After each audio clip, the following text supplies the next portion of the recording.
The Studio is the best season of television that I have watched in what feels like years. Everything that we've gotten from The Studio, from the marketing, the posters, the soundtrack in the show, it's incredible. And it just makes me so happy that a show like this could exist. And it feels like a miracle that a show like The Studio could exist. Everything that you kind of think about Hollywood or think you know about the artists and what goes behind the scenes of making the movie, you see all that happen and go through the inside baseball of it all. And the barrier of entry is just the comedy alone. And whenever they mention a name in the show, you're going to see that person pop up. It's very meta, and it focuses on people who are making decisions, but you never hear of, like these studio heads and these executives. And I think it's a love letter to the movie magic. And I think the audience is going to fall in love with it.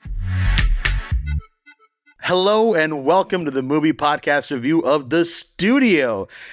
I am so damn excited to finally be talking about this show, and I'm joined today by my other studio heads, rival studio heads, Daniel and Anthony. Daniel, what's your studio's name again? Big Stupid Movies? Big Stupid Movies? Yeah. Is that what you call it? I mean, no, we don't just make Big Stupid Movies. We also make Big Stupid TV shows, okay? So don't try and put us in a box, okay? That's true. Whatever your studio name is, what is your studio? I guess we should change. I guess we should change our name from the movie podcast to the movie/TV show podcast. You know? Yeah, I know. You got me there. You got me there. Yeah. My studio name, of course, movie is podcast. Yeah, the Big Stupid. Hey, don't give people ideas out there to call us names because they probably already do. They'll call it us that anyway. Don't worry. Don't worry. That's already out there. That's true. They will. Yeah, my studio name is the Best Movies Ever Pictures. You know, of course. That sounds like a website you go to watch torrented movies. Yeah, that's a torrent site. Yes, all my films are. I have malware. They are malware movies. Available on your local iPhone, and of course, Anthony. Yeah, and at your local gas station. Yeah, exactly, Anthony. Anthony, how about you? What is your studio's name? I love all the movies, and hate all the movies, and love all the movies. Yeah, you guys haven't had a single career-defining film, or no marketing on that. No marketing, no box office at all. No testing with that name either. It just it's too long. To be honest with you. You can't have a name that's pure that long. Hollywood. I don't know if I love films or I hate films, or I love them and then I hate them. Yeah, you should just call it Pure Hollywood. I think that's such a better name. That's true. Studio. Yeah, that's a much better name. Yeah, much better name. Well, we're finally here. We're talking about Apple TV Plus's brand new show, The Studio, a show that truly feels like it was meant for people like us. It is what my wife says is Grey's Anatomy and The Pit for her. The Studio is that perfect show. We've gotten shows in the past that have been about Hollywood, and you know what? This is honestly the best one. There is nothing better than this. So maybe we can just end the review right here and go watch some episodes, I think. Yeah, I think you're just giving away how we're feeling about the show right away, Shay. 2 minutes in, they're like, we could forget about stop. it. That's not how these videos work, man. You gotta simmer on it and then hit it at the end. Yeah. That's how the Hollywood works too, Shay. We got to build up a whole season of something right before we tell you how we feel about it. Right as we're about to tell you, guess what? Cliffhanger, we'll see you next season. Green light for 4 more seasons. Pulling a Severance on them, eh? Okay. I love that. No, Severance didn't do that bad. I mean, with season 2. Season 2 is great, but just don't make us wait too long, please. And if you have watched Severance season 2, please leave in the comments below how angry or happy you are at the ending, because it is absolutely insane, and we would love for you to talk about it. You can also join our Discord, because we are the movie podcast. We have all of our show notes down below about where you can find us, how you can talk to us, and how you can continue to support us as well. Because a subscription, they go a long way. And on Instagram, TikTok, Twitter, wherever you're following us, X, go give it to you. You know, that is some of the best place. And again, a huge shout out to our friends over at Apple TV Plus for letting us watch the show and doing some amazing interviews. Daniel, you had the opportunity to speak to some of the cast for this show. Can you tell us who, pray tell, they might be? I had the amazing opportunity to speak with Ike Barinholtz, who plays Sal Saperstein in The Studio, who you are about to fall completely in love with. He is just so fun, as Ike is in all of his roles. I also, alongside Ike, was talking with Chase Sui Wonders, who is just so amazing. I was going to say wonderful, but I feel like she probably gets that a lot. Again, a name that we're starting to see pop up more and more. She was just in Bodies, which was another hilarious film from a few years ago. and to see what she does in this show is so good. Again, we're going to get into our actual full review in just a moment, but we had a great conversation. We went like 15 minutes with them just talking about Hollywood, talking about this show, and just it was a great time.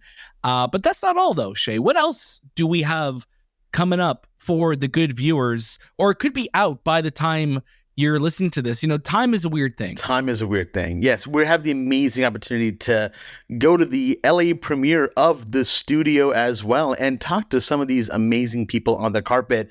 Who have we spoken to already, or who did we not speak to? You're just gonna have to wait and see, because to be honest with you, well, I haven't done it yet, so I don't even know myself. I don't know. I could end up talking to nobody, and you know what? That'd be so sad and so hurtful. But I really hope you had a great time in LA, man. That's all that matters. That's all that matters. Yeah. Of course, The Studio is the brainchild of Seth Rogen and Evan Goldberg. If you're familiar with those names, Canadian, of course. So let's start there. I think we leave it at that. But also some of the brains behind some of the best comedies out there. We're talking about Superbad and so many more. Before we jump into our first reactions for this show, I just want to say again, thank you for watching and supporting us here on the Movie Podcast. So Daniel, please let us know your first reactions for The Studio. It's been a while since I've given a first reaction, and I'm so happy that the reaction that I get to give is ridiculously positive, because The Studio is the best season of television that I have watched in what feels like years. I think the last season of television that made me feel this excited, and it was on a completely different level, was Severance. Like, I feel like that was the last perfect season of television. And here we are now with The Studio, which, again, it's like if you put it into a pot, all the things I love, movies, TV shows, behind the scenes, everything that you love about movies, the reason why we created the Movie Podcast, The Studio is all of that and more. It's all about Seth Rogen. He's playing this guy named Matt, who is just taking over as a studio head, and he is the most Mr. Magoo motherfucker that you could get, because every time he wants to do right and do something that he thinks is great for the betterment of Hollywood and the film industry, he's the one who's getting in his own way. And it's so funny to see how relevant this show is. Again, we're in a time where TV shows and films that are, satire, that are parodies, you can't even write how crazy Hollywood is now. Seeing a lot of the things that are happening in Hollywood movies just being completely erased, studio executives saying the most out-of-pocket things nowadays. This show kind of has all of that, but it does it in such a real manner, and you have such an incredible cast in the show. Obviously, Seth Rogen is fantastic. He's Canadian. We love him. He's behind some of our, some of the best shows on TV right now, with Invincible, with The Boys, with so many more. And then you have Catherine O'Hara, who is just, again, another Canadian queen of ours, who is just so damn funny in everything that she's in. And she's playing somebody who used to be part of the studio and now is kind of on their own and producing and being in that world. But the best part about this show is that it feels real. So many of the actors and the directors and whoever are showing up in the show are playing themselves. It's very much like Entourage, where it's just like, okay, here's this version of Adam Scott, or David Krumholtz plays, a fictionalized version of he plays like a lawyer. He's not playing himself, but like you have like this huge just group of celebrities who are showing up, some of them playing themselves, some of them playing other characters. And it's everything you kind of wanted Entourage to be, where it's not just about, this one guy and his career and then his buddies. This is about Hollywood. This is about the movies. And then you take in the technical aspect of the show, that the majority of the show is in one shot. It looks grainy. It has an old Hollywood feel to it. Everything that we've gotten from the studio, from the marketing, the posters, the soundtrack in the show, it's incredible. And it just makes me so happy that a show like this could exist. And it feels like a miracle that a show like The Studio could exist, especially with so many of the cameos and the performances of actors who show up in this. Sometimes they'll name drop somebody, and guess what? There's a good chance whoever they name drop is going to show up on the show. And it's just, again, it's so incredible that a show like this could exist. Every episode is so funny.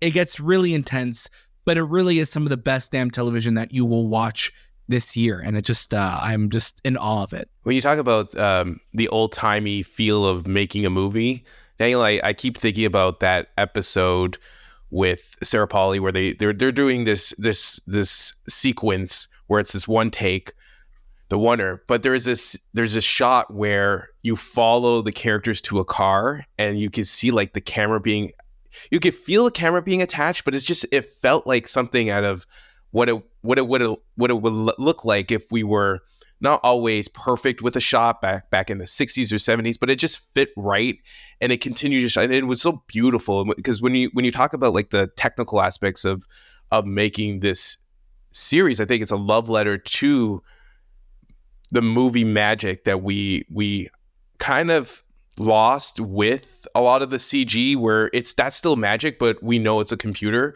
where this is much more hands-on. Yeah, and I think with that too, like you're looking at it as, this is a studio head. We haven't really gone a show about a studio head because on paper you're like this, you don't care about the guy who's at the top of the pyramid. The show makes you care about that, but it also kind of just contextualizes how, people in this industry, and us included, think that like this is the most important thing happening in the world. And it's funny when these characters kind of have to eat humble pie a lot. And there's another episode that, Matt's or Seth Rogen's character has to kind of endure that. And it is funny to see. And again, this is a studio head who wants to, bring back old school filmmaking, but he also is such a product of the system that he was put into. So it's funny to see it take on things like diversity, take on things that we feel like can't be, touched and spoken about, but it's something that is so true that is happening in Hollywood. And again, no one is going to know better than the people who are behind this. And Seth Rogen, having, 20 plus years in this industry, probably 30 years now in this industry, has so much stories to tell. And it's just, you're going to love this show. If you love the movie podcast, if you love movies and shows, you will love the studio. Yeah, and I think what's so validating about the show is everything that you kind of think about Hollywood or think about the artists and what goes behind the scenes of making the movie, you see all that happen and go through the inside baseball of it all. And I'm so curious how this show is going to hit for general audiences that maybe don't have the most knowledge about the film industry. Is it going to inspire them to learn more? Because I truly hope it does. The show feels very tangible. It feels very much like the barrier of entry is just the comedy alone and the big names that you're kind of getting. It's, again, funny that you're saying that whenever they mention a name in the show, you're going to see that person pop up, big or small or wherever they are. And they tell such a great story and they weave it in so well. And sometimes the things they're making fun of are kind of like so on the nose. You're like, okay, but like, you've been a part of that. And it's I think that acknowledgement of what people can do and what happens to people in the industry of Hollywood and with making movies, it feels very validating. And honestly, the funniest show, I think it just constantly cracks me up. There's also a lot of great episodes that, are about certain things that we've had the opportunity to go to and will be going to very soon. The movie podcast will be going for their second year to CinemaCon in Las Vegas. And there's an episode about CinemaCon. And it's just kind of like I felt so giddy. I felt like, oh my God, like we were here, we did this.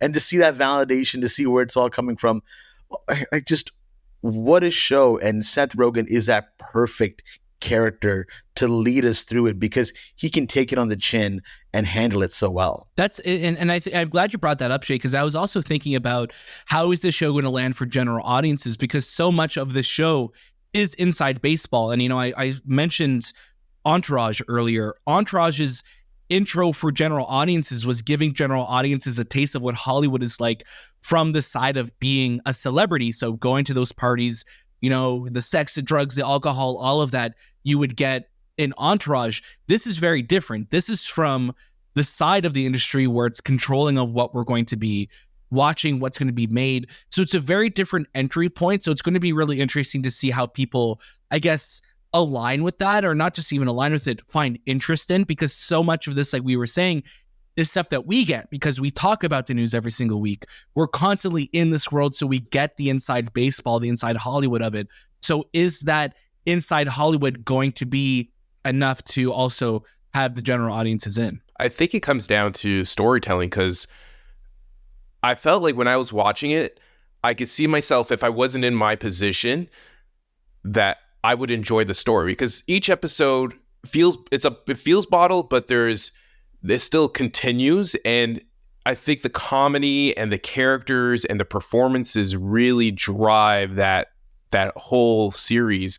And I think the audience is going to fall in love with it, because, you know, Entourage or even Severance, like it's such a chaotic, zany story that people will be like, I enjoy this. Like I couldn't see, I think if you love films, this is going to be one of those series that you just want to watch, because it's very meta, and it focuses on like people who are making decisions but you never hear of, like these studio heads and these executives, and it feels, you know, it's surprising. I thought this was like this A24 production, because it feels very A24. It feels almost like La La Land meets Babylon, and when you have like a Damien Chazelle type of vibe to it, where it's going from one scene to another and everyone's like in chaotic disarray, and they're trying to get to this person and that person, and the things that come out of these people's mouths, it's so crazy. And there's a lot. And I think my favorite episode is the very first episode, which is that Martin Scorsese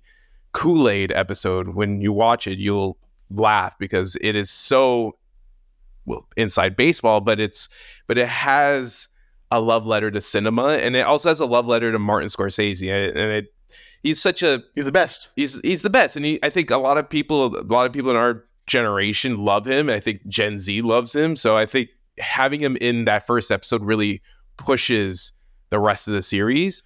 I think Ike Barinholtz is the series highlight. He is so funny as Sal Saperstein.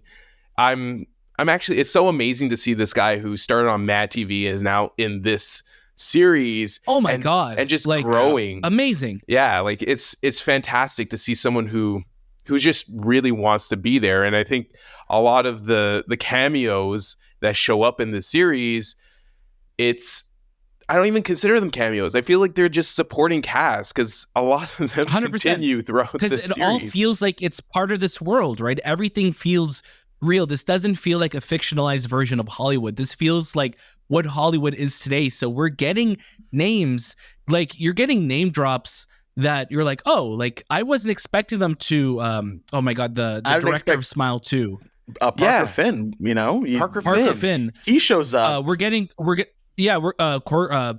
Fargeet gets a name drop, the director of Substance. It's like we're getting people, because obviously Hollywood's looking at the movies that are doing well. So you're getting something that feels very much on the pulse of what's happening in the world. Yeah. It's very of what's happening right now. And I think that's what makes it so much better of a show. It never feels outdated. It just feels like, okay, it's keeping up. And what I love is that, you know, you can watch each episode just kind of on its own. But what I also love is there's still a through storyline that's still occurring. You know, we get Kool-Aid in episode 1. Don't worry, we'll come back to Kool-Aid later as well. And then when it does come back, it comes back in it's one of the best ways. So it's constantly funny. You can watch it whenever you want, and I think it just fills you with joy the entire time. You're just like, I can't believe a show like this exists. Like, pinch me. Yeah, I also want to give flowers to, obviously, to Chase, who is so great in the show as Quinn, who is just like creative, executive who wants to, have some job sustainability and grow within the Continental, within the studio, but also to Kathryn Hahn, who is just let loose friend of the in show. If you love how unhinged she is as Agatha, she just goes completely loose in this show, and it's so funny to see her as a marketing executive who she just slips into this role so incredibly well. Like, it's like this is the role, like so many of these roles feel like they were written for these specific people, right? And we know from our interviews with Ike, obviously this is something that Seth pitched him, said, hey, this is what we're doing, you're going to be part of this. But everyone else, obviously Catherine O'Hara, like you have such an incredible supporting cast. And again, I can't believe that the studio is a show that exists, because it's just so funny. Every episode feels like it matters. And like you guys were saying, every episode still can feel contained, but it still draws on from what came before. And you're rooting, at the end of the day, you're rooting for a studio executive which is not something that we typically think about a lot of the time, because like, oh, this guy is millionaire, he's set for life, they're fine, but you're rooting for them to do well because us watching love movies, we want movies to do well. We've been giving this show its flowers, and I think it absolutely deserves it. But do we have any notes for the studio? I think the biggest one for me is as much as, well, the biggest note I could give it is that we don't have like 17 more seasons of the show to watch it. But I only say that because where the season is building up to that last kind of episode where they're giving this bigger presentation, and again, we're going to keep it spoiler free, but it felt like it ended up wrapped up a little too cleanly, where I almost wanted a little bit more of a oh shit moment to tease what comes next. So I think that's really the only complaint I could give in a show that I feel is the closest thing we've gone to a perfect season of television in forever. But that's one of the big things that comes to mind for me. Well, let's get to our final recommendations for the studio. And Anthony, please give me is this getting a green light or is it a red light? Are we not going through with this? I think this is a must watch if you have Apple TV Plus. If you don't have Apple TV Plus, please support Apple TV Plus, because with everything that's happened this week, with the news that it's losing $1 billion and all that, I think this series is one of those series that kind of gets you to sign up and enjoy, and watch Severance. As if you haven't watched Severance, that's another great series. It's a green light. This is a real gem. This is, again, one of my favorite seasons of anything that I've gone to watch. Anthony mentioned the $1 billion, but like, again, if you're in a position like Apple is to have trillions of dollars, this is what you're doing. And this is something that they are doing. They are creating some of the most unique shows on TV. They're supporting creative, and it's not surprising to see why so many creatives are going to that platform to tell their stories, because no other studio has, I think, the high level of shows that we've been getting from this platform. So even if it is a loss, keep losing, because you are winning on the shows that you are making and people are loving it. Severance just ended this week. So that was the most talked about show in a really long time. So we need to have decisions like that made. Without that, we're not getting shows like that. So 100%, this is one of the best shows I've ever watched. This is a show that I cannot wait to just rewatch and just be back in this world. So it's worth your time. Watch it. Honestly, if you are not losing money as a studio, you're not a studio. That's how I look at it. You're doing something wrong because you're making too much money. Yeah, you're making. You look at all the studios that ever existed.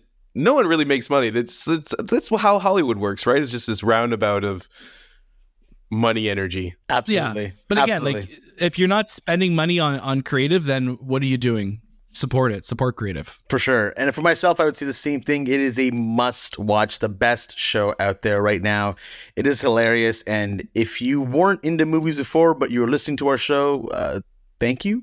That really helps. But this should help you get more into the world of Hollywood and understand really what goes on behind the scenes. Of course, the first 2 episodes will be premiering on Wednesday, March 26th. We have our interviews out. We'll have some red carpet information out very soon too. And then a new episode will follow every single Wednesday after that. So if you're watching the show, you can leave a comment below. Let us know what you're thinking of it. Join our Discord as well. Follow us wherever you can. And again, huge shout out to our friends at Apple TV Plus for allowing us to watch this show, for allowing us to do these interviews, and of course, for being at the premiere as well.